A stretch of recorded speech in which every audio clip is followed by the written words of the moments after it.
Come up, I'm formally introducing you. And I have to read because his name is long. Apostle Dr. Jibreel Kahzan, Ezel A. Blair Jr., aka Easy. And he was in college when his nationwide, worldwide famous life started.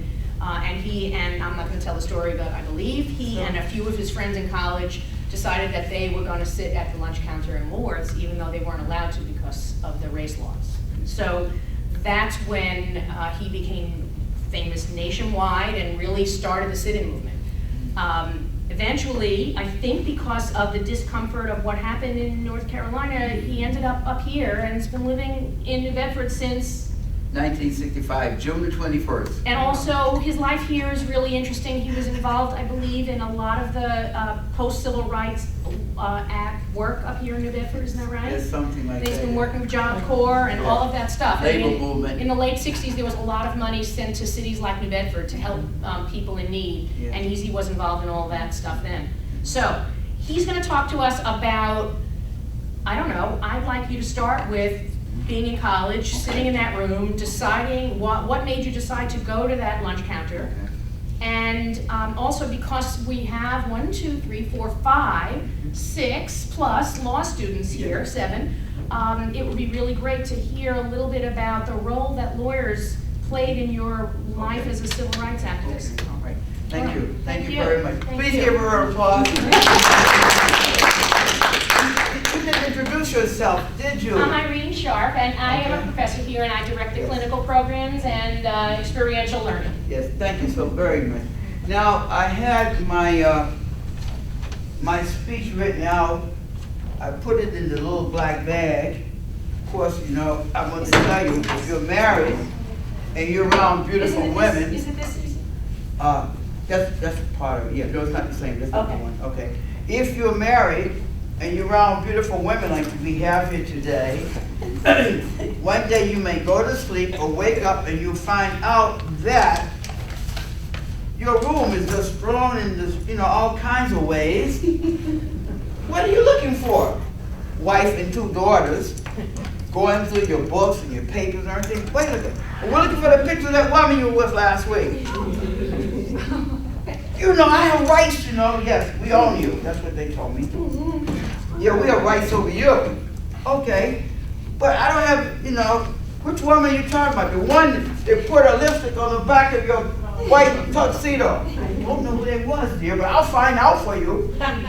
Yes, we're going to have our cousin who's a lawyer to come pay you a visit.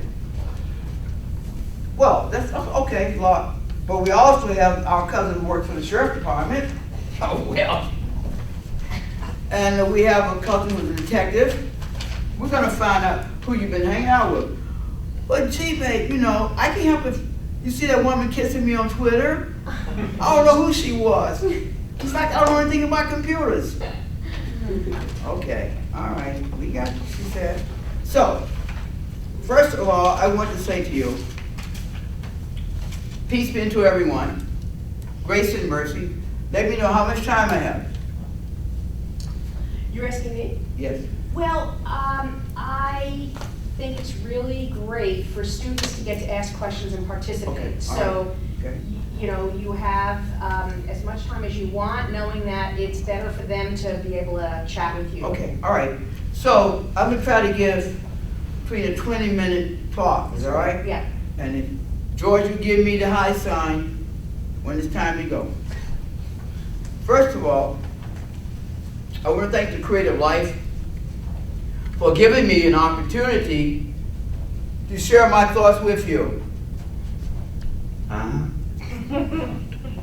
Uh-huh. Willie Nelson, uh-huh. His new song, I love that song. You were my friend, we were in love, uh-huh.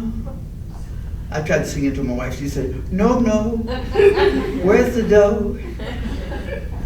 First of all, I want to thank the Creative Life for giving us the opportunity to be reincarnated again here.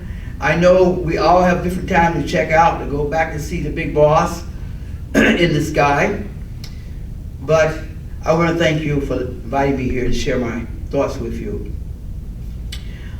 I also want to thank my parents, Queen Mother, Mrs. Corrine Lee Williams Blair, and my father, King Father Ezel A. Blair Sr., my great-great-grandmother, Mrs. Ardelia Harrington Hedden. I call her Saint Mrs. Ardelia Harrington Hedden, and her husband, Blessed Saint Divine Reverend Noah Hedden. Noah was before, Moses, Yeah. Anyway, have you read the 7 Laws of Noah? Anybody read the 7 Noahic Laws yet? You got to do it if you're law students. One of my friends, his name is Avram Gold in Boston. He ran to me 2 years ago. He said, "Hey, Easy, I want to tell you about the 7 Noahic Laws." 7 Noahic Laws? I didn't know. I thought it was only 10 Commandments. He said, "No, man." He said, "Because you're a close friend of mine, I'm going to give it to you." So he gave me the 7 Noahic Laws. Opened my eyes. He said, "Now you may not be kosher Jewish, but as a Gentile, it's the closest thing you get to being Jewish." He said, "If you obey the 7 Noahic Laws, you're definitely going to go to heaven." Well, great. Oh, man, I have to thank Avram for that. Avram, if you can see me, I'm looking for you. I haven't seen you for 1.5 years, all right? He promised if I do right, he'd take me to Jerusalem with him. And I'm looking forward to that. So I'm being good today, Avram. I know you'll look for me. I'm going to see you in a month.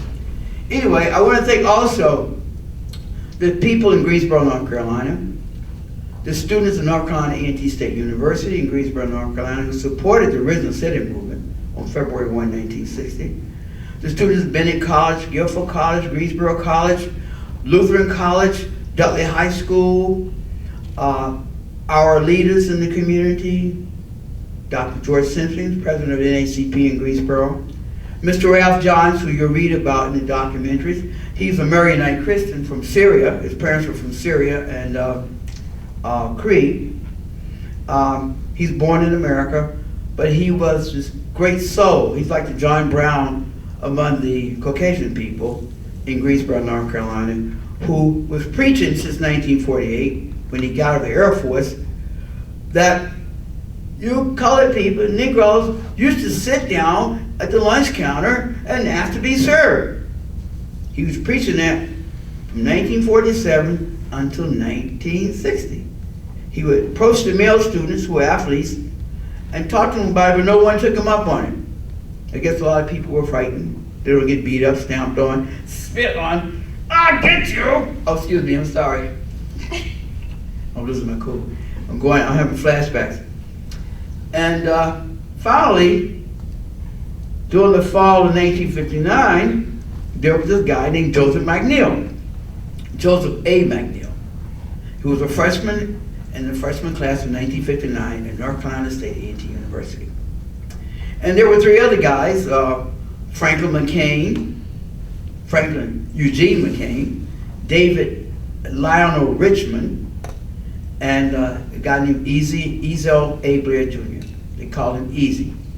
He was a little guy, about 5'6½", weighed 105 pounds, wringing wet. "Hey, Easy." Yeah. They put Easy on the end of the dormitory with all the jocks, the athletes. And they said, "What are you doing here now, part of the law, of the dormitory?" They must have heard I ran track my senior year in high school. I used to run the mile. "Yeah, right. By the way, whose drawers is that in the bathroom? Extra, extra, extra." "They belong to me." "Hell no! You ain't." "Yeah, they belong to me." We're gonna hang you out the window. We're gonna play football with you." "No, you can't do that." What they were talking about was gender. I'm not gonna use the term. So they were always picking on me. So I went to Sears and Roebuck and got extra, extra large pair of drawers and hung them up in the shower room. So everybody was talking. The athletes weighed 250 pounds, 6'3", 6'4". Whose underwear is that? "We don't know." "Easy. Whose underwear is that?" "Oh, they belong to me." You know what they were thinking, right? "You ain't got done much with you." Yeah, they're my underwear. We're gonna get rid of this guy. He's causing trouble. But anyway, that was my experience living in Scott Hall at North Carolina A&T University, which is a state university now. It was founded in 1891 as a school for Negroes. I know may you never grow, all right? Negroes, which are also called negras in Latin, if you're female. Let's see, negros if you are, quote, mean black, if you're males. Niggers, which some people call, I guess, nigger toes, they call them like nuts at Christmas time. Yeah, I think they're called, I can't think the name, but anyway, that's what they used to call them at Christmas time. I said, I don't need them. I don't need them. And then the term nigger comes from the English word, nigger means N-I-G-G-A-R. It means somebody who's stupid, who's dumb, don't have any sense, you know? Now, believe me, some people are upset by people using the name nigger nowadays. They like to call a Caucasian person a cracker or a honky, you know? Do that, my father said, you don't call anybody any name. He never called any Caucasian people, I remember, out of their name. He didn't call them devils or anything like that. Of course, my father said every day he had to get up, he had to play with the devil. You did that? Yeah, sometimes I win, sometimes I lose. I don't understand, I'm only 9 years old. Dad plays with the devil? Maybe that's why he's acting like he's acting on Saturday. This is Saturday night and I just got paid, fooling around with money, don't try to pay. Anyway, go rip it up. And so, Joseph McNeil, David Richmond, Frank McCain, Esau Blair Jr. were living in Scott Hall on the 2nd floor. I had a roommate. He's named after the guy who was the former senator from North Carolina, J.E., who's a lawyer. Remember last year? J.E. was about 6'5", 6'4". They caught him in a scandal. They're on the Appalachian Trail? No. Yeah, South that's South Carolina. Okay. I'm not talking about you because I know you swore to kill me at our 5th reunion this year at A&T. The roommate I had that name. All right? And he's from Norfolk, Virginia. He was light-skinned Negro. I was a dark-skinned Negro. Not that he was present with dark-skinned people, but he slept in the room at night with the window open all the time. So I come in with my architecture engineering books. I said, John, Johanna, will you please pull the window down? It's cold in here. He said, you pull that window down, I'm gonna kill you. Come on, first I only been in like for 1 month, man. Can't we all live together in peace? No, you're gonna die. Well, he's bigger than I was, you know. He's an athlete, baseball player. Somehow I felt I was in the wrong league of people. I just couldn't get it together. So this went on for a couple of weeks. Finally, one evening I came in, even though ants gonna fight back. My model was Super Mouse, right? I came in the room one night, I said, I'm gonna die. I'm gonna die warm. But then I remember that poem I learned in Mrs. Smith's class, my English teacher in high school. No, Adam Clayton Powell Sr. I used to remember him, he's the congressman from New York. He used to quote this poem. If we must die, let us nobly die. Not like pigs scourged to the pen, but like men with our walls to the back, with our backs to the wall, fighting back if we must die. You know, if I must die, I don't know, but I'm gonna pull the window down anyway. Out, I was going out to the door, he woke up, I told you I was gonna kill you, little piece of SH, is it with a T? But don't kill me. He raised the window, had one arm, one leg out the window. Room 2126 Scott Hall.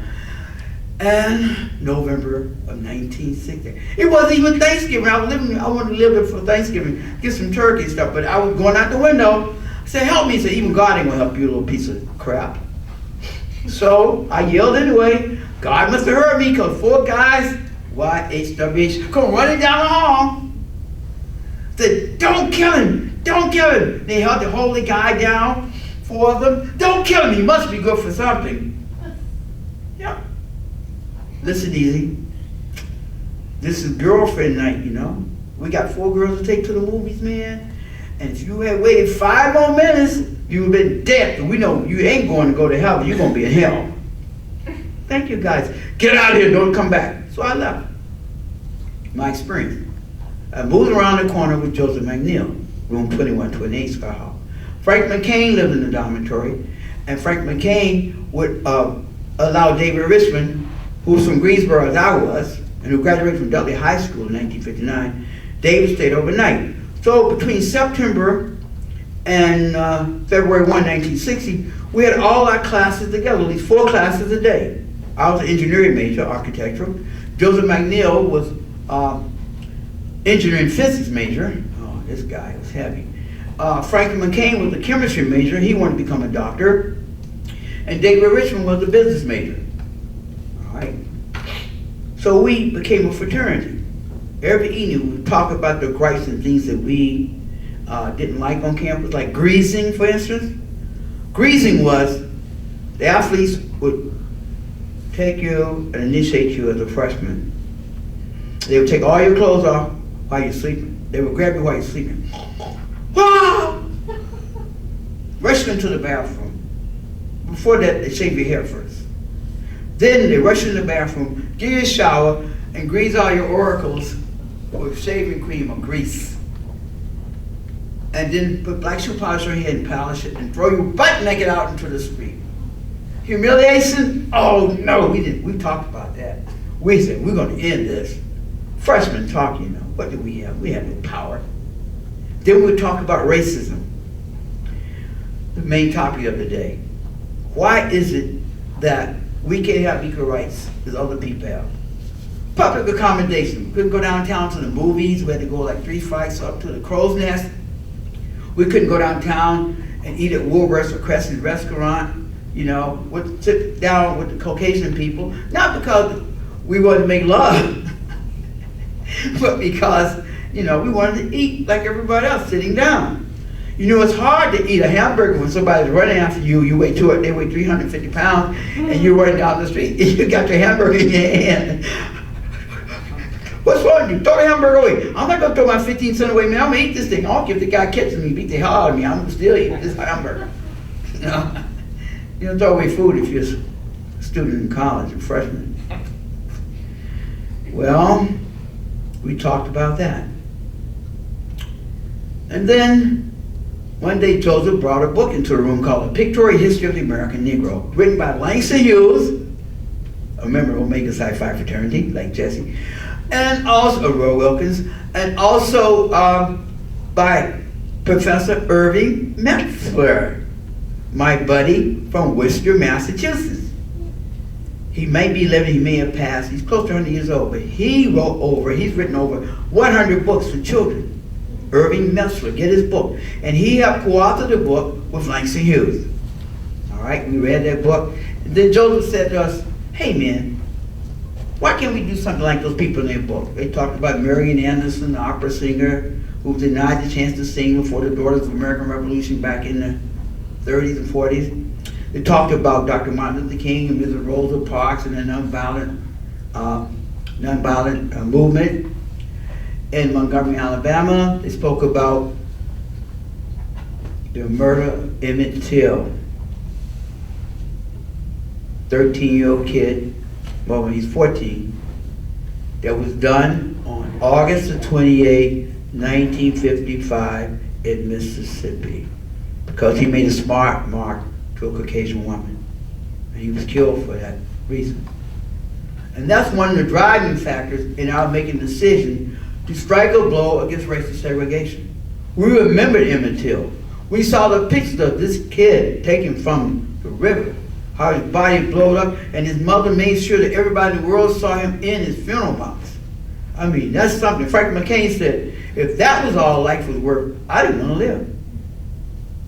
And Joseph McNeil said, we got to do something to finish the death of Emmett Till, because that could have been all of us.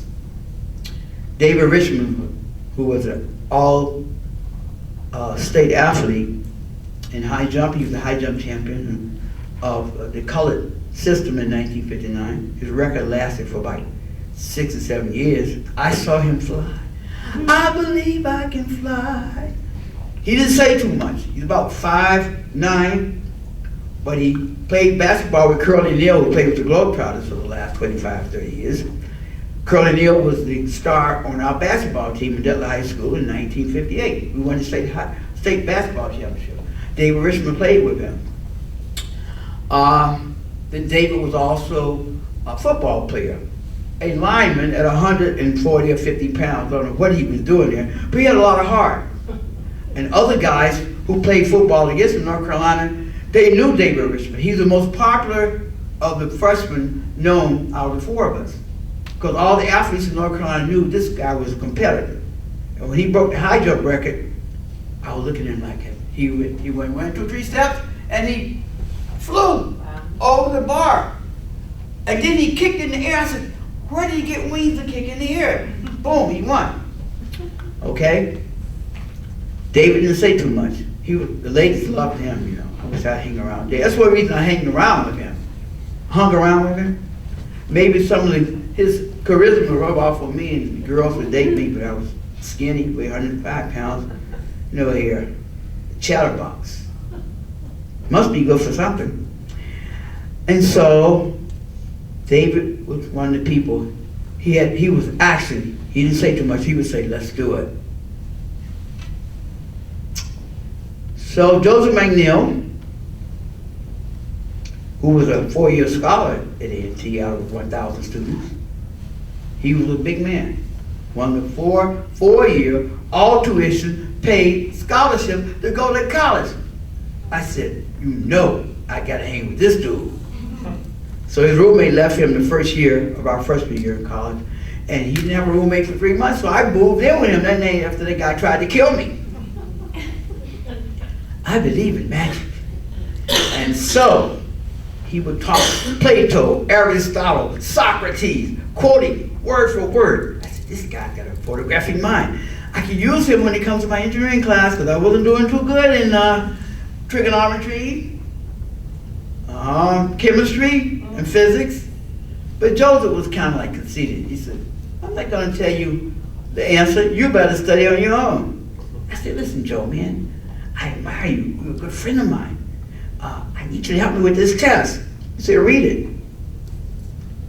He said, you're going to be in the Army next semester, man. I was a scholarship student. So was David. So was Frank McCain.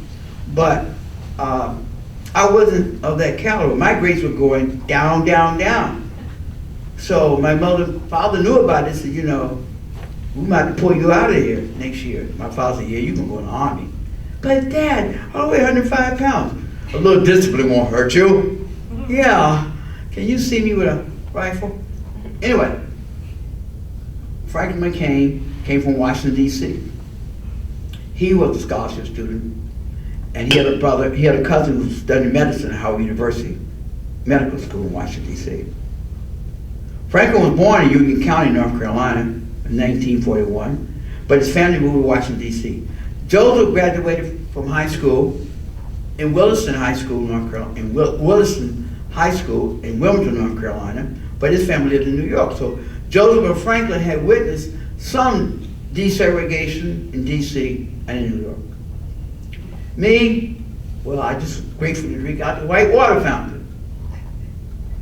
I thought it tasted like lemonade.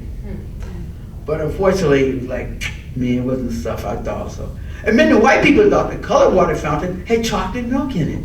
Yeah, that's the truth. Until one day, this Caucasian man in the summer of 1951 was thirsty. And the white water fountain in Crescent was broken.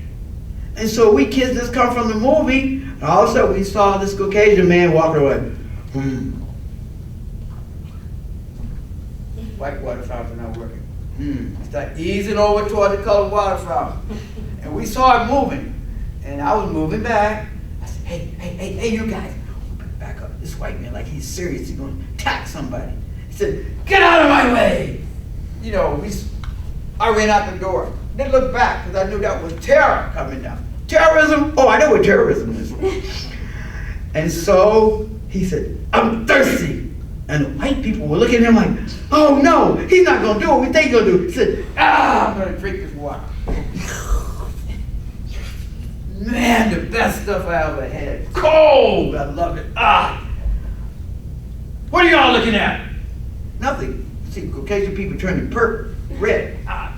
He said, oh, he didn't do that. He didn't drink out the nickel. What? The whole word went out the whole Greensboro. The white man drink out the cold water fountain. So, anyway, we decided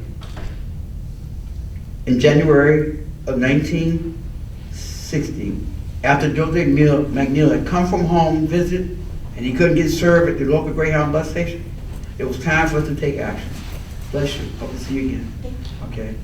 And so on the night of January 31st, 1960, on Sunday night, after the sun went down, getting ready for, Feder prayers, they came in my room, Joseph, Franklin, and David. So they shut the door. I was looking down. I didn't look up. So here comes trouble. Doing my work. So Joseph comes in and say, hey, tomorrow we're going down. I didn't look up. Going down where? Franklin says, yeah, man, we're going down tomorrow. David says, right, let's do it. And so they challenged each other. Joseph turned to Franklin McCain. No, Franklin McCain says to Joseph, hey, Joe, are you chicken? Joseph, no, man, I ain't chicken.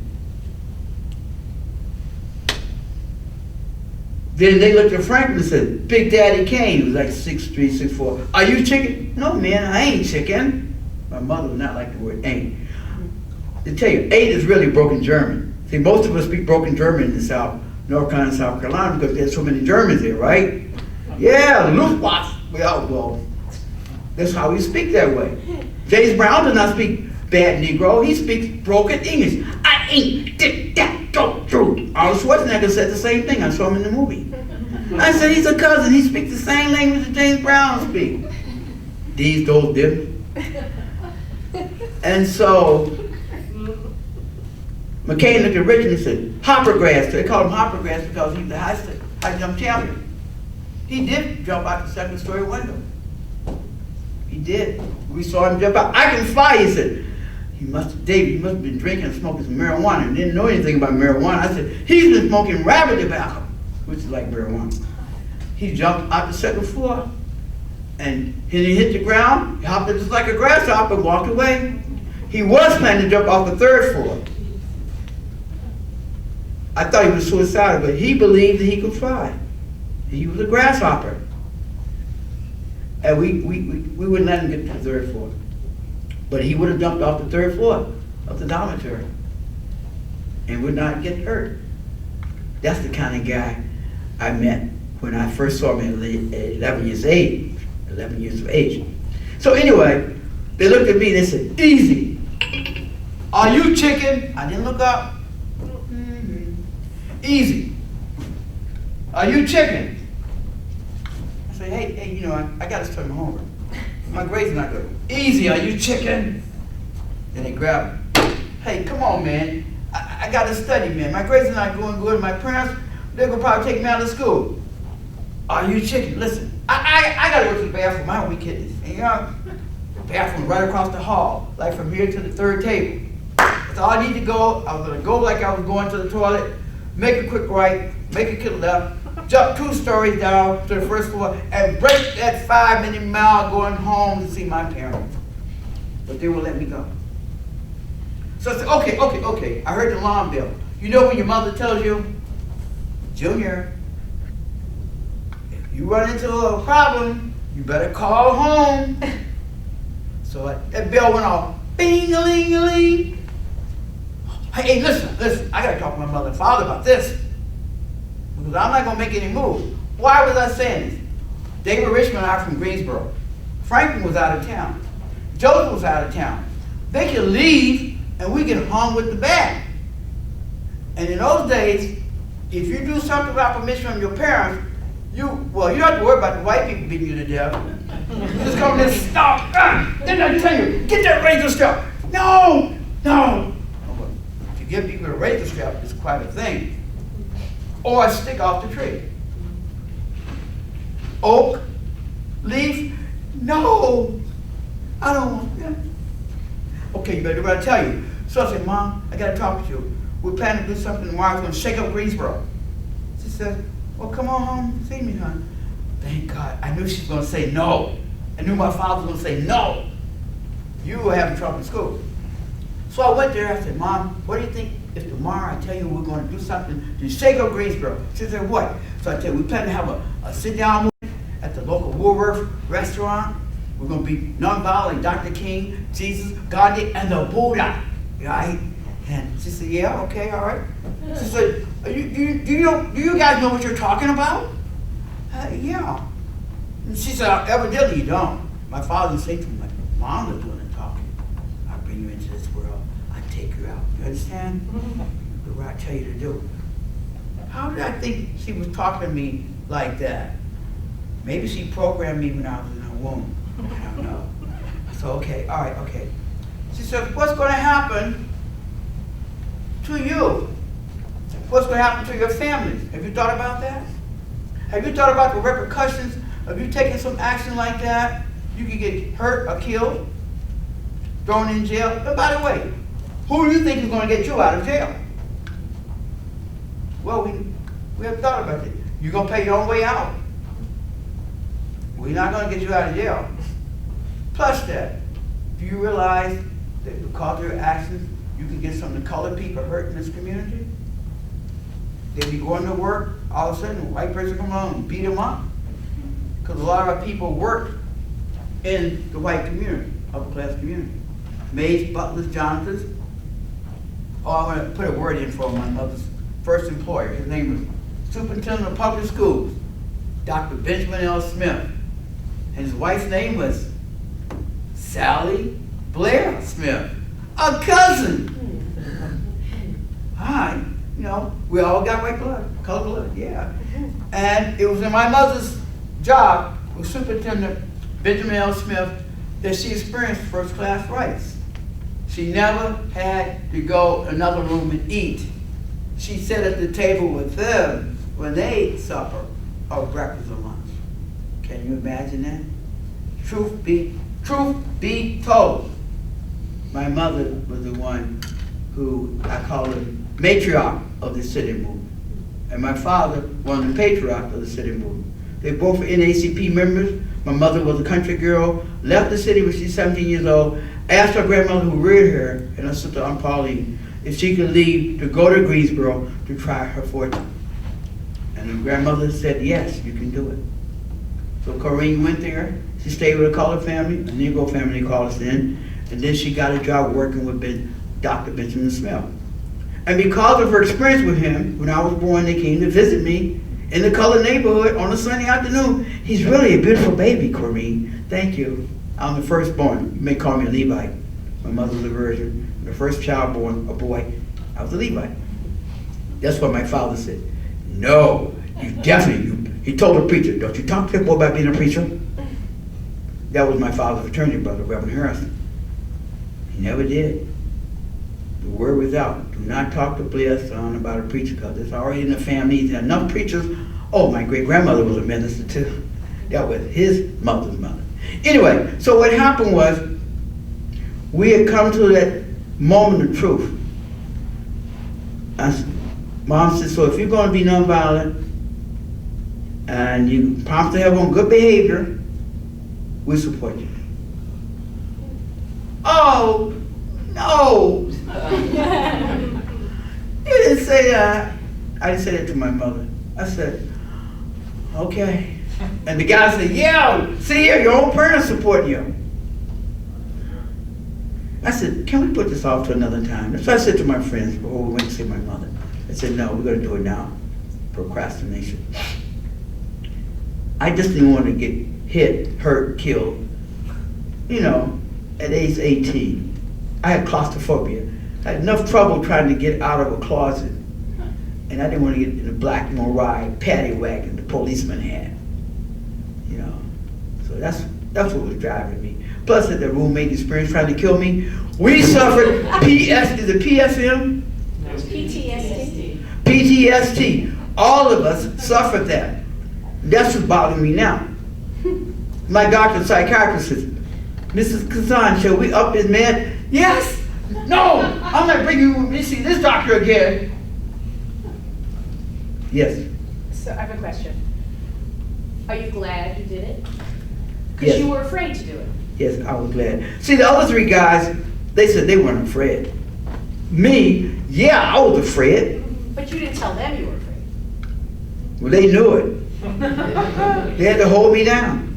I was trying to get away. So you went there, can you tell us actually, can you give us a few minute description of, it was on a Monday, right? So can you tell us how you got there? Just tell us about that. Actually. So, that night, we left, went back to the dormitory. I didn't sleep a wink at all that night. None of it. I was tossing and turning like that song said. I could see myself getting beat up, somebody snatched me off the counter, stomping me. So, oh God. Didn't want a dog turn on me. That was it. Me and dogs didn't get along too well together. So the next morning we woke up. And we went to our classes and we agreed to meet at Bluefield Library on campus. We met around 2 o'clock. Franklin Kane came about 2:30. He had his military uniform on in the Air Force. And they told us in ROTC, do not wear any military uniforms if you're going out in public and participating in action. But he didn't have time to change. So we said a prayer, Lord's Prayer, said, Lord, please forgive me all my sins. I know I haven't paid the 10 cents in Sunday school when I was there a year ago, and you know, in high school, but I promise you I'm gonna pay you up. All right? Must have heard my prayer. So we started walking downtown, West Greensboro, on Market Street. See, Market Street ran through the white color community where the college was, east and west toward the white community and the businessmen downtown. Which is about a 20-minute walk, something like that. We went under the underpass, which was the demarcation line between the color and white community. Once you go on the railroad tracks, you know, you go into white land, you know. When you go west on the railroad tracks, you go into colored land. Yeah. So what happened was, we were walking, we didn't say anything, we just like quiet, pensive. Finally we got to Ralph John's store, the Syrian, right? Mary-Night Christian, right? I love Jesus, Jesus bless everybody. I said, that's a nigger loving white man, we gotta get rid of him. He had a lot of static from his family and from the white people and probably from some of the people, Lebanese and Syrians and others in the community. What the hell are you doing, man? We hired Negroes and colored people, but you out there putting us on the scene, and we live in the white community. Do you know what the hell you're doing, man? Ralph said, I love Jesus, and I want to help people. And he was the first Caucasian to be a member of the Greensboro NACP chapter. In fact, he's the vice president. The Negroes, the colored leaders, was kind of scared of Ralph because they said, this guy's an eccentric. He's like John Brown. He's going to get all his care one day. And he had signs in his window of the store, Jesus loves you, so do I. He had pictures of him and Jackie Robinson hugging each other, and Joe Louis. He knew all these people. Ezra Charles, the boxer, he had Jackie Robinson there. He brought these people to Greensboro because they knew him personally in New York. He also gave money to the colored schools, college schools, white schools. He did all of that. So many people in the white community consider this man to be a dangerous person for them. He was being too kind to colored folks or Negroes. So we stopped by Ralph's store. He was kind of caught off guard, but he and Joseph had talked with each other previously. I know they did because the secretary, Dr. Harrison, told me that Joe came into the store one day and Ralph challenged him, hey, what you gonna do for your people? Have you thought about sitting down at the lunch counter? Since 1947, no comers. Joe didn't tell us that he talked with Ralph, but I found out. So Joe shows up with 3 guys and Ralph says, hey, I see you brought some more guys with you. And I'm looking at Ralph John like, how the hell he know that we're going downtown?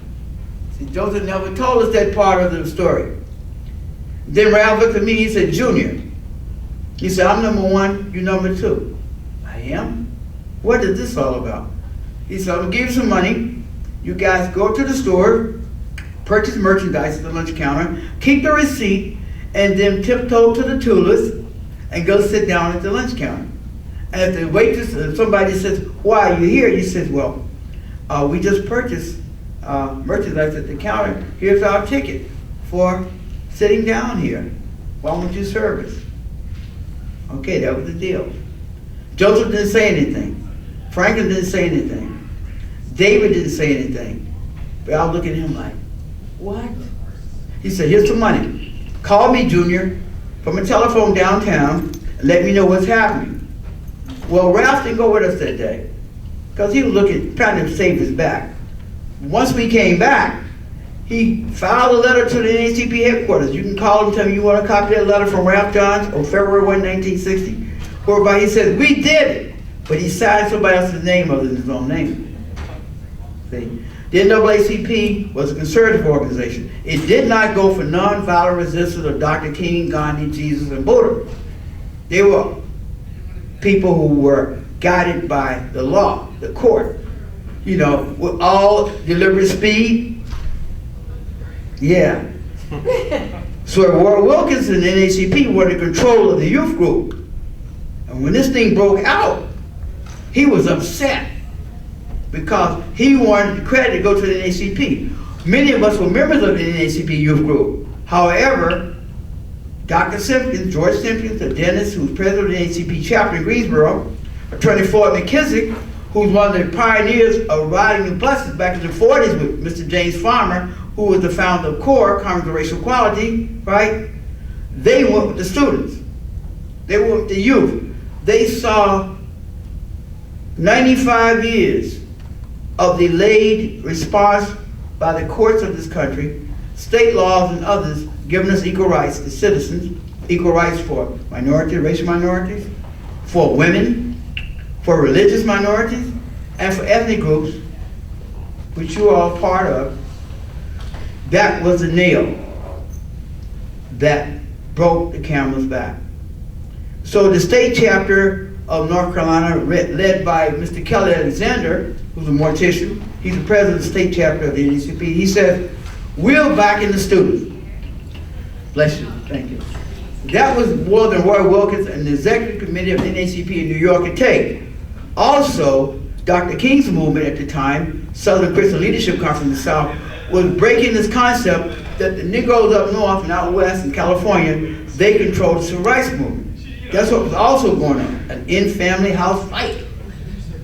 Adam Clayton Powell, bless his soul, read his book, Last of the Big Cats, by the life of Congressman Reverend Adam Clayton Powell Jr. Read that book. He was upset because Martin Luther King was moving on his territory. He was the darling of the Negro community, religious community. Abyssinian Baptist Church in New York and Harlem was the largest Negro congregation in America. Until the King of Love Supreme came along, I have a dream. A Morehouse scholar, which was equivalent to like the black or the Negro Harvard or Yale. They have a chapter Phi Beta Kappa there for the last 10 years, since 1998. Only 4 Negro colleges, colored colleges, have Phi Beta Kappa. Howard University in 1953 in Washington, D.C. Also, Spelman, Fisk University, where Du Bois went to school, and John Hope Franklin went to school. They got it at the same time Howard got it in 1953. And then Morehouse College, where Dr. King went, whose president was Benjamin Mays, and also Spelman College, where the woman who now works for Janetta Cole, Dr. Janetta Cole, who now works for the American Museum of History with the Smithsonian Institute, she was also the president of Benning College 5 years ago in Greensboro, where my sister went, a school like Spelman. There's only 2 predominant colored women's colleges in America, Benning and Spelman. And she was the president of Spelman when Bill Cosby gave her, I think, like $10 million or $15 million for that school. All right? So I was with her about 2 months ago in Greensboro. They honor her at the International Civil Rights Museum. And so, anyway, what I'm saying is this. These schools were the premier schools of our communities. And everybody went to child to go to Howard, Fisk, Spelman, Benning College, or Morehouse. So, when we decided to do this, we walked downtown from Ralph's store, walked into Woolworth, purchased items, kept the receipts, walked silently over to the lunch counter. Excuse me. Do you mind if I have one of these? Thank you. Y'all, I love you Southern cooking. There's water right there. You want water? Thank you. Here. You're not supposed to talk with food in your mouth. It's okay. I'm sorry, Mom. We're informal. Here you go. Crispy soda. Oh, thank you. That's good. Thank you very much. I'll put this right on the table. Okay. So, what happened is, we sat down. Caucasian lady came to us, who was the waitress, and said, "What do you boys want?" We'd like to be served, please. Boys, there's a stand-up lunch counter over there for the colored people. This is for the white people. Will you please get up and go there? Oh, no, thank you. We'd like to sit here. Okay. I think Frank was on my left, Joseph was on my right, and David was on the right of Joseph. But the way they have it in the books is that I'm on the extreme left, David Richmond next to me, Franklin is next to David, and Joseph on the end. Well, we have difference of opinion. 71, the memory's going. Anyway, so she left. Then came a colored woman. You read about her in the Chronicles of the City movement, all right, on the website. She said, "What do you boys want?" "We'd like to be served, please." She looked like more than my Aunt Lorraine, dark chocolate brown. Okay. She looked like my Aunt Lorraine, dark chocolate brown woman, beautiful woman. She says, "What are you doing here? Did the president of the college send you? Did the NACP send you?" "No, ma'am." "You know what? You better get out of here. Go back to that campus. You know, there's people like you to make our race look bad." Oh, man. She looked down at me like, "Yeah, okay, I don't say things back to colored people. I want to slap my head." We sat there, you know, we knew she was under pressure. Under pressure. I like him, he's my name. Freddie Mercury. Anyway, sorry. Flashback with him, I miss him. So, we sat there. Then the manager came out. His name was Mr. Curly Harris. He was going bald like me. They call him Curly. He's about 6'1", 6'2". "Boys, what do y'all want?" "We'd like to be served, please." "Boys, then come on, man, listen. This is the second greatest store of Woolworth in the South. I've worked here for 20 years to bring it up what it is now. You know, you guys come in, y'all gonna spoil my trade, man. The white people ain't gonna come in. I'm gonna lose my business." "Well, we still like to be served, please." "Listen, boys, all you have to do, you could have come see me last week, you could have sat down and eat, we had no problem. But now, my name is out there. The white community is gonna be on my case. I won't be able to do anything. They're gonna stop coming if I serve you. I'm a businessman, I can't afford my business to fall. Will y'all please leave and go?" "No, we're gonna sit here." "Thank you, sir." I feel like crying for the man. I said, "Man, this is really bad. I feel sorry, man. I don't want this man's business to fall through. My father was a businessman too. You know, I told you about singing to that girl while you're 3 stories up on that ladder with a 5-gallon can of paint. Now you're a real white man, aren't you?" Because the ladder moved and the 5-gallon can of white paint fell on top of me. So I was a white guy for a whole week. Head white, I couldn't go to school. I remember be singing. It was in the summertime. Anyway, business comes first. So he called in a policeman. In fact, he left the store, went up the street to the police department and said, "You know, I'm having trouble with those Negroes down there. 4 students sitting down here at my lunch counter. And my business is gonna go down, man. You gotta do something." So he sent a policeman there. Policeman walked behind him. He beat his blackjack in his hand. I said, "Oh Lord, here it comes in. I'm too pretty to get my head beat in." I don't even, you know, I wish they hit Frank first, get Joe maybe, get David. They give me time to duck, right? He swings the baton, I duck, back up, turn around, run out the side door, and break the 5-minute mile going back to the campus. Because I did run track. Franklin never ran track. Joe wasn't an athlete leader. But I know David Richmond could do it too. So I said, thank God I was the water boy on Dudley High School track team in '59. They wouldn't suit me up because they know, no, we're not going to run you in a race. All right. But I knew how to do it. It didn't happen. The guy said, he talked to the manager, I got to go, man. Where you got to go? My shift was over, man. I got to go eat dinner. So he left. Threw his hands up and left. Whew, what a relief. I said, I know there is a God somewhere. You heard my prayer. I'm going to pay you the dime back I owed you last year at Sunday school. And so then finally, Mr. Harris said, all right, boys, the lunch counter's closed. Leave. So they locked the front door. People were coming in, looking and observing. Ralph Johnson sent a couple of people, a gentleman down to see what was going on to report back. And he still, he passed maybe about 5-6 years ago. But one of the men who worked in the kitchen, I see him every year. I take a picture with him and thank him for being there for us. Excuse me. But before that happened, a white woman came up to Frank McCain and said, she walked up to him from the side, she said, you know what? Franklin said, what? You know, I'm angry with you. Now, a colored man and a white woman, you don't be making any moves that way. Although Kanye West is doing it. But anyway, Harry Belafonte, Sidney Poitier, maybe there's hope for me. Blondie, I love you. Okay. No, I'm going to take you back to the merchant because I can still smell the horse stuff. Anyway, so this lady says, well, I'm mad at you.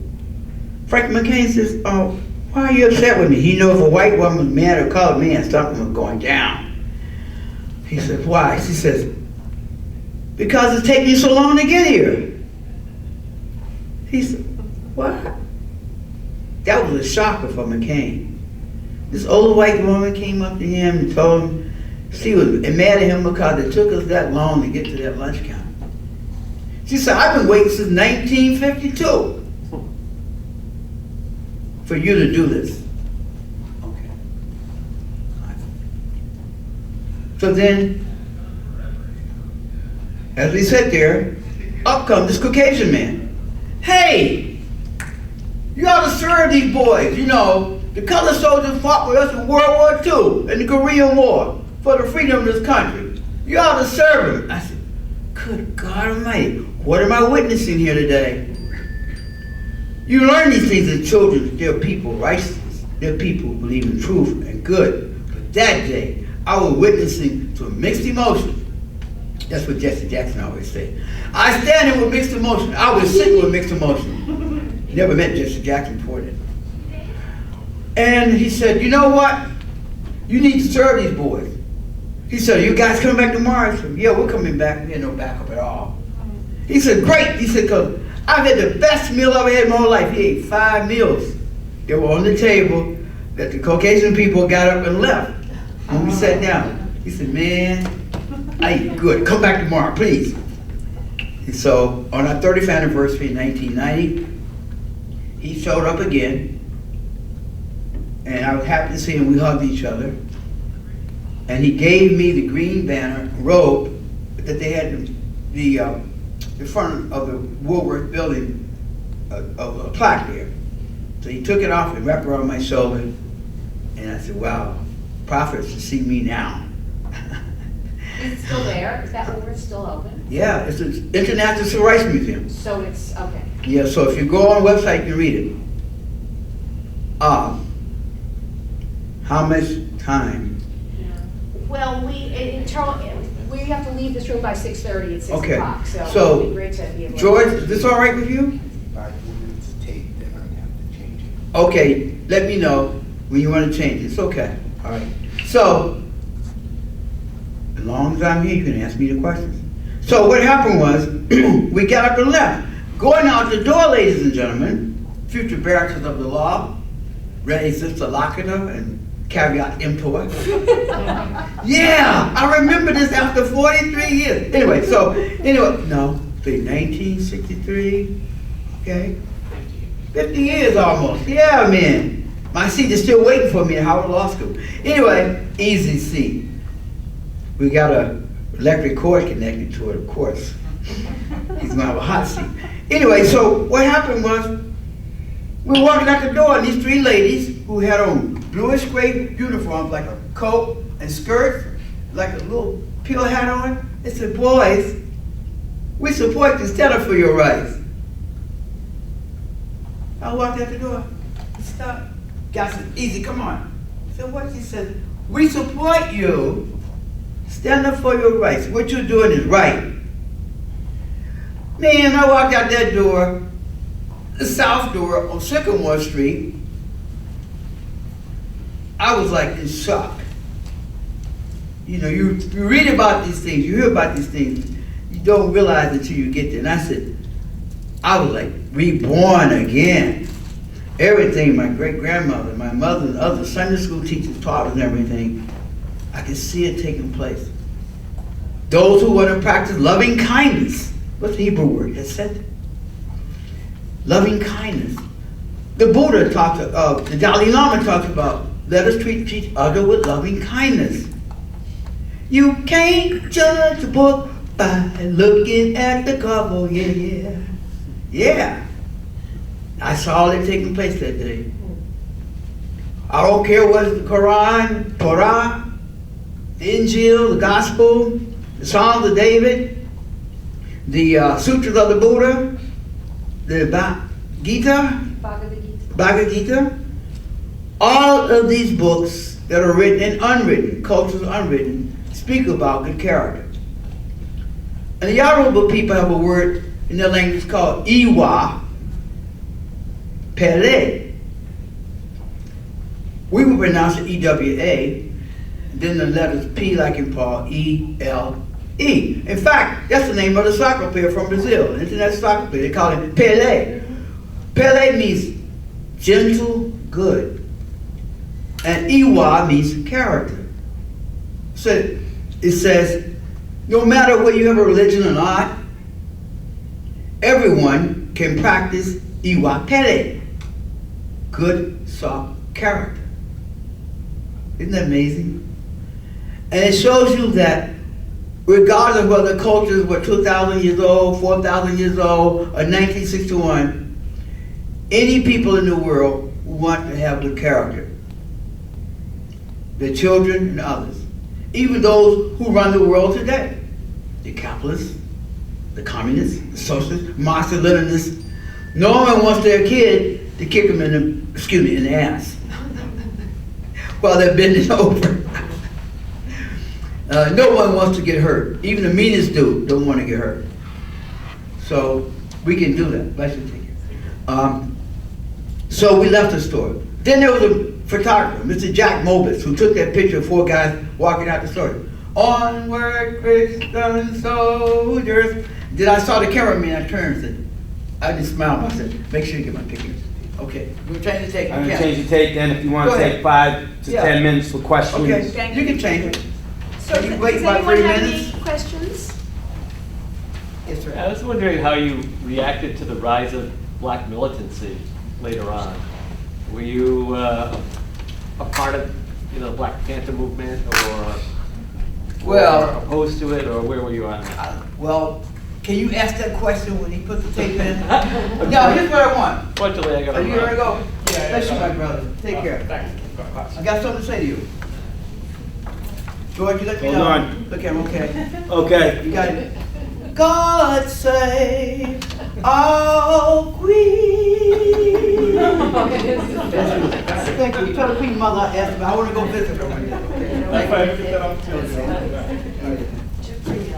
Oh, Sandra. I hope your husband won't kill me for hugging you. I've been after her for about 20 years. See, the next case is polygamy. See, I'm going to take the case to the Supreme Court and say I haven't told anybody, But you all found out about it. Homosexuality, gay, straight marriage, here comes polygamy again. I'm not even a Mormon, right? You know, if you don't see me again, you don't happen to me. How You're you well. doing? I'm fine. Are you here? I am. I'm working, so I have to go back to my desk. Okay, all right, okay, bless you. I've enjoyed it. I've She never taught heard you me speak everything about I it. didn't know. I never heard you speak about all this, Yeah. so I was really happy. Well, I'll have to see you. Yes, you did. Okay. Okay. Oh, I kissed the veteran. Okay. I know what that means. Bless you, Sammy. Okay. You too, Jibreel. You know her name means one who pleads for the poor. So I'm going to ask her when her husband comes looking for me, Sandra, please, I'm the poor guy. Please for me so your husband won't off me, right? I met her over 20 years ago when she was a teenager. And she employed at the local natural food store in New Bedford. Okay, all right, it's running, okay. Now, sir, now, I want to ask you now, I don't know if you want to give your names when you ask the question, you don't have to. We have a policy, like in Georgia, when we go to schools and places like that, some people don't want the image to be seen. If you want the image to be seen, you can stand before the camera, what have you. It's all right with me. But if you prefer not, I understand because it's a law school, I don't want to get sued. Well, And you- it's public, they're filming, they see it. Okay, all right. So, if the gentleman has a question you want to ask me, you can. Ask me that question again. Okay, I just wondered how you reacted to the rise of black militancy in the late '60s, and whether you were a part of the Black Panther movement or opposed to it. Okay, we were on the cutting edge of the civil rights movement in the '60s. This movement was run and operated by students. First move of this kind in the 20th century, the second half of the 20th century. We had all been oriented as the children of slaves to Caucasian culture and language, Christianity, Judaism. Wasn't too many Muslims and Muslims in our community, and no Buddhists, what have you. So we were taught the principles of what is called Hesed among the Jewish people, loving kindness, love one another. And the man called Jesus, if he was Jewish, or his name was Yahshua, Yahavishah. Yashem. If he was Jewish and he practiced the code, then that's why he used the term love one another, respect one another. All sentient conscious beings. So I didn't have anything against Caucasian people, but we were strong about getting our rights. So from February 1, 1960 to like 1965, we were traveling that path of nonviolent resistance. Then there were some guys like Stokely Carmichael. I love you, brother. Kwame Ture, he took the name of the president of Ghana, and Sékou Touré of Guinea. Bless him both. He decided that he's going to go away from that. In 1963, at Howard University in Washington, D.C., when I was a freshman student at law school, Dr. King came to the campus, and we had a nonviolent forum in November 1963. So I was on the panel with him, Stokely Carmichael, Kwame Ture, Dr. King, and others in the civil rights movement. And the question was asked, what would you do if a person came and smacked you upside the head? Dr. King said, well, we must be nonviolent. We must not strike back. There's moral, there's moral gain for one's soul if we be nonviolent. You know, if anybody's blood, let our blood be foul. Let our blood be shed. So the Carmichael jumped and said, I ain't going for that. You know, he said, you know, you Negroes in America can do that, but I don't believe in that. His family was from the West Indies. He's West Indian, from Trinidad. And Trinidad has a multicultural society. They have East Indians, they have Hindus, Muslims, Christians, native people, native Aborigine people, Indians there, and others, and they were all living on the island. But he was very strong. He's a very strong disciple of Marcus Garvey, the founder of the Negro movement, a Negro improvement, Negro movement back to Africa. He also read the teachings of the Honorable Elijah Muhammad, Noble Drew Ali, and being that he's from the West Indies, He said, I'm not going for that. He said, if anybody smacked me on the face, I'm gonna knock the hell out of him. Oh no, why did Stokely say that? A senior philosophy major was an honor student, graduated at the top of his class in Boyd at science school in Brooklyn, New York. From Brooklyn Tech? Yeah. He graduated with top honors. All right, he was a senior at Howard University. And they wanted to get rid of him because he was embarrassing because he was wearing all the natural hair, no comb, no straightening comb, what have you, no grease. And everybody in the room was like, oh no, get him out of here. He's embarrassing Howard University. He's got the nerve to be on the stage with Dr. King talking that stuff. Well, I was like it all like, yeah, somebody said something. I'm not gonna say anything because I gotta go back to law school today. I'm gonna be quiet as a mouse on a piece of cheese. I'll let them do the debating. They said, what do you think about it, Bear? I said, well, I believe in nonviolence. I don't believe in striking anybody if I don't have to. Don't think about it, I don't want to get hurt. So, what did I know? So, when that happened, and I left law school in 1964, I had to look for a job. I came to New Bedford, Massachusetts. Why'd you do that? Well, what happened was, I was suffering from the stress. Post-traumatic stress. Yeah. The first reason was the roommate tried to kill me. Nobody had done that before. He's almost successful, but risk. And after that, my skin started breaking out. Like dandruff from my scalp, but my hair was no longer than that. I said, this is a funny dandruff. It's coming in my forehead, in my ears, or my elbows, what have you. 4 months later, February 1960, I went to see a dermatologist and said, you got psoriasis. What is that? Incurable. What? That means I won't be able to get a date, man, because I'll be looking like a fish with silver scales. That's why I guess I'm in New Bedford, so I can live out I was a fish at one time, I came to New Bedford, and now I'm walking, and I don't have a friend. No, really, how did you end up in New Bedford? That's the reason why, because I couldn't get a job in North Carolina. Okay, so you couldn't get a job, so how'd you think, okay, why not, Well, New Jersey? Being in law school, they told us this. A lot of y'all are going to be working in the post office before we out of here. And some of you are going to graduate from law school, and you can be working in the post office. But anyway, to answer your question, what happened was, there was a shift taking place in our thinking. We formed SNCC in Easter 1960 at Shaw University in Raleigh, North Carolina, right? Student Nonviolent Coordinating Committee, right? At this time, the first president was Eddie B. King. I don't know where he is now. He has a doctorate degree. Last time I saw him was like in 1975 at MIT. Eddie B. King was the first president.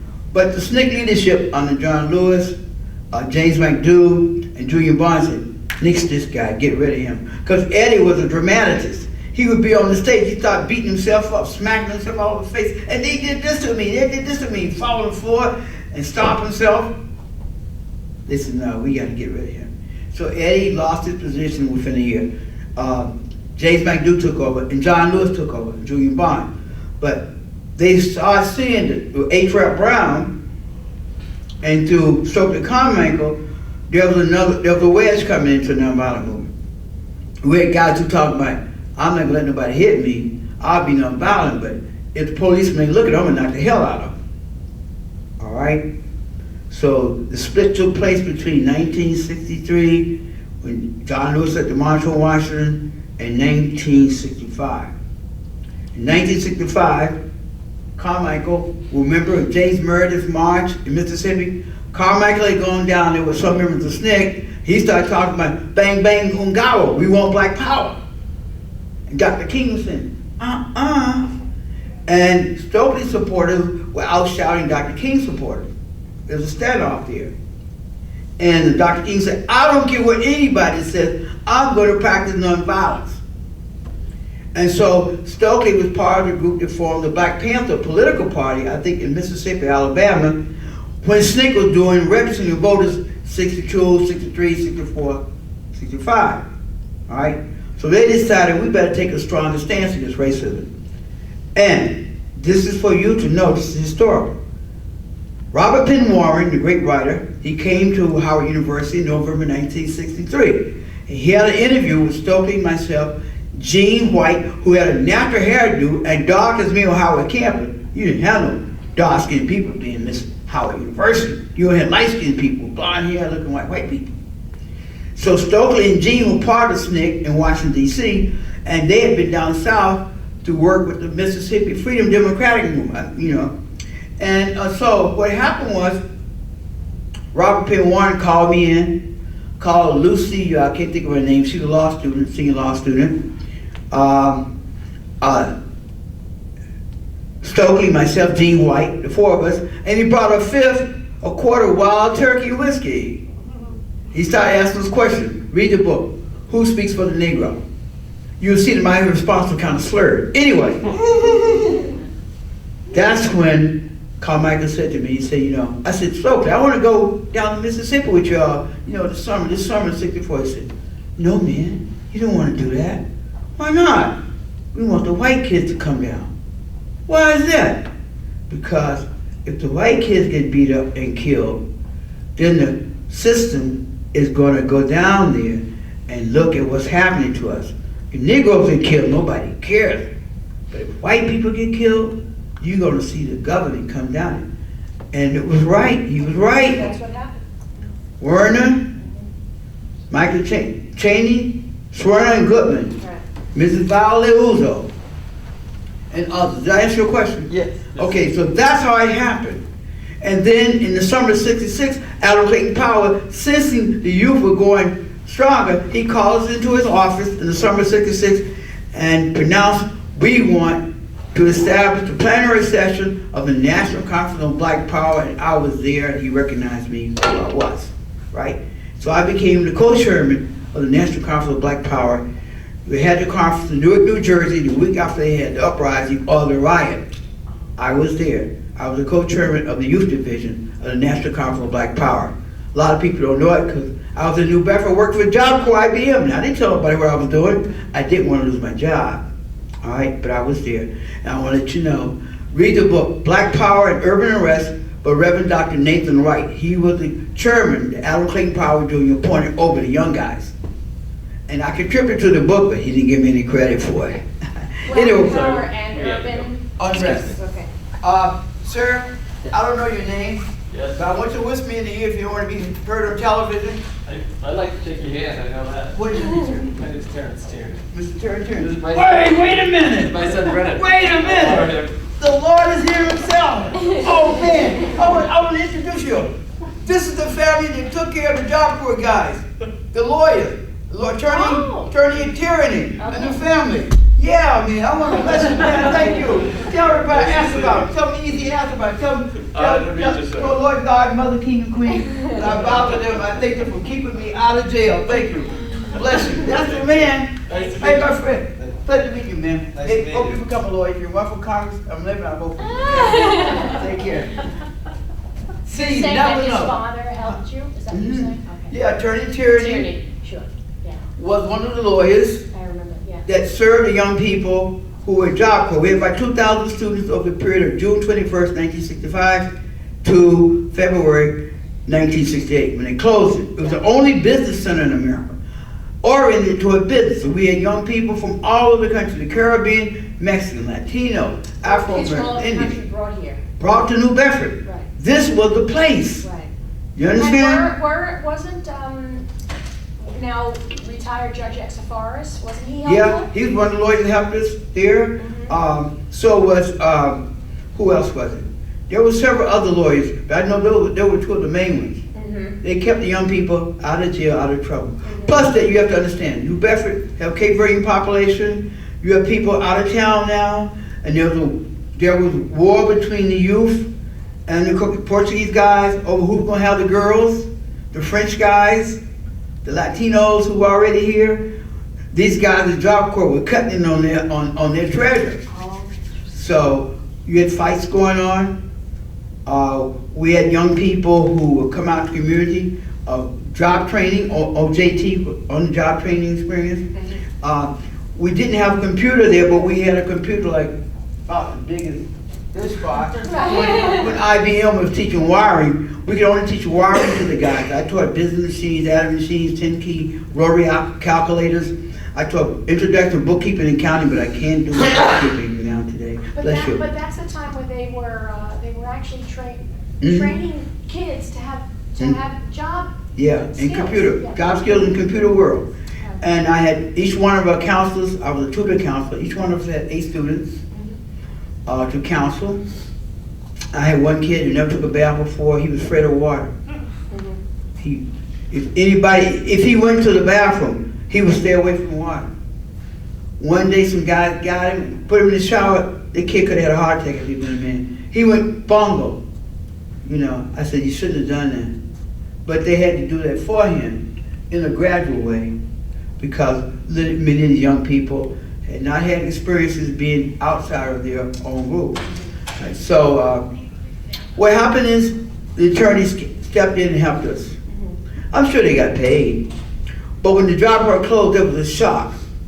One day we got the news, Jerry Ziegler, bless his soul, Dr. Jerry Ziegler, he was the director of Job Corps, Rodman Job Corps Center. He passed this past year, a year ago, in New York at Cornell University. He was a labor specialist, and he taught that at Cornell. I don't know where he's buried, but I gotta find out. The other was Barry Fisher, who was a fisherman, I think out of Illinois, the state of Washington. He's the associate director. Then there was a guy named Linwood McDaniel who went to A&T College in the 50s, and I didn't know it until I started working at Job Corps. He's the guy who recruited me up in the mountain Job Corps Center called Oconaluftee at the Cherokee Indian Reservation in March of 1965.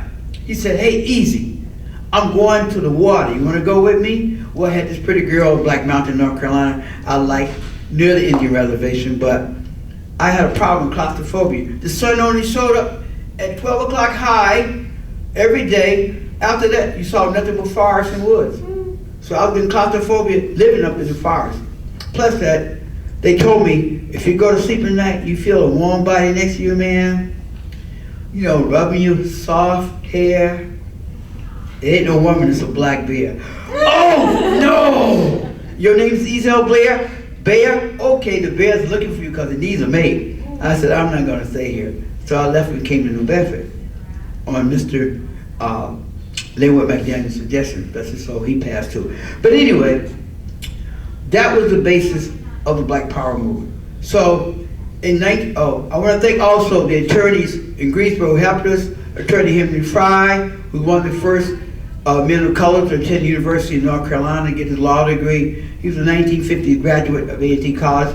Attorney J. Kenneth Lee, who was an engineering major at A&T, he's the one who won the case against the University of North Carolina, the first person of color to go to UNC's law school. They put them in a separate building altogether, about 3 or 4 of them, and everybody else was in the regular law school. Can you imagine that? So, Attorney J. Kenneth Lee, bless his soul, his wife taught me in grade school, and he's still living, bless his soul. He lost his son, Attorney Michael Lee, about 8 or 9 years ago, unfortunately. Michael Lee was one of the young men who sat in with us from Dudley High School in Greensboro.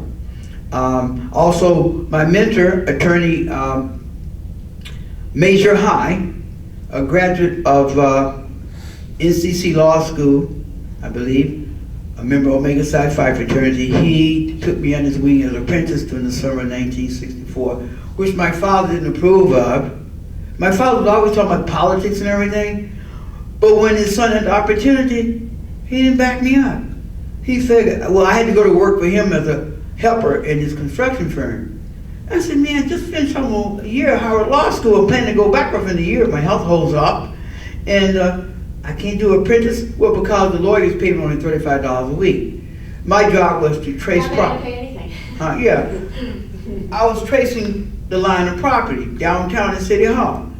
It was a brainstorm because you had to go through all those papers and everything. And the guy said, why are you here? The white guy asked me, I said, I think he's the man who's in charge of deeds and property.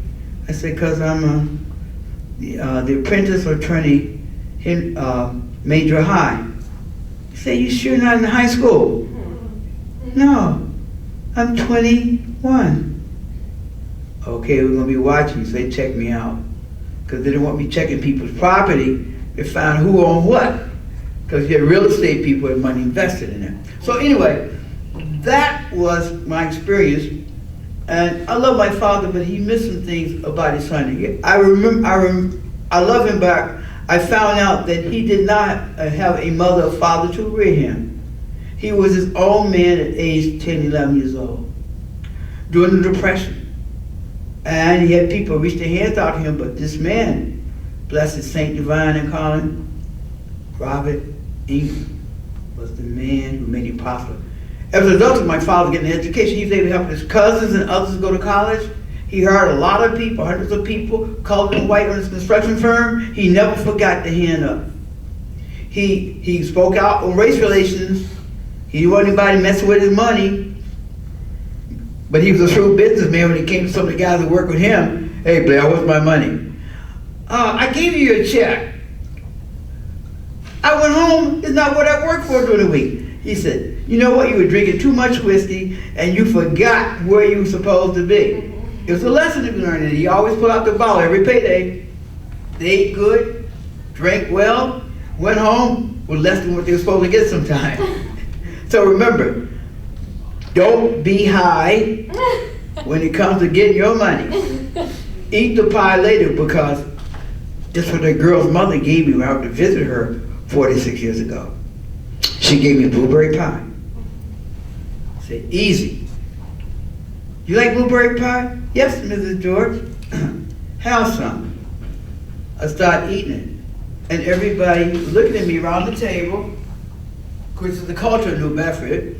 Your relatives come to meet the boy, particularly if you're working with Job Corps, because Job Corps boys get girls pregnant, and you better not come take my daughter out. Yes, Mr. George. Anyway, the uncle says, are you running out? Yeah, we have just 2 minutes anyway. Okay, you got 2 minutes, okay. So what happened was, the uncle said, Marie, that was my mother, future mother-in-law's name, don't scare the boy, you won't come back to see your daughter, Lorraine, okay? I mentioned her name. I love you, babe. Anyway, although you got my number in the lawyer's office, I love you anyway. So anyway, what happened was, it said, no, eat the blueberry pie. So I ate like almost 2/3 of the pie, right? So y'all don't want any of this? I said, no, we don't want any of this. Smile. Come to find out, she said, easy. Have you heard the rumor in New Bedford, if you eat blueberry pie on a full moon, like tonight, there's a moon out tonight, oh. She said, you'll never leave New Bedford? That's what happened. And August says, Marie, don't scare the boy, you'll never come back. I said, no. She said, you got arrested pie, so I ate the whole thing. Guess what? I ate the whole thing. And that's why I'm still in New Bedford. 48 years later. I'm trying to hang around for the 50th anniversary, but I think I'm going to have to run the starting line there. I want to run away, but I can't. Leave off the key, and leave it to me. Take a new stand. Take a new plan stand. I've been trying to make that plan for 20 years. You missed your vocation. Yeah, I missed my vocation. I want to be a stand-up artist, but it won't work for me. So anyway, that's our experience of that first day at Woolworth. And in 7 days, by February the 6th, we stopped our demonstration because you read in your Google that there were 1,000 students in Woolworth and Crescent Restaurant. Roy Wilkins sent us a nasty telegram from the NAACP in New York saying, if you don't come under our name, we're not going to back you up. That was shocking. That was read out to the white folks, the rednecks and other guys, you know, Ku Klux Klan. If your own nigga leaders don't back you up, get out of here. That hurt me bad. I said, why would he do that? We believed in him. After that, I backed off. I can say. We idolized this guy, the adults, which supported us, but they didn't like it because the NAACP leadership in North Carolina backed the youth.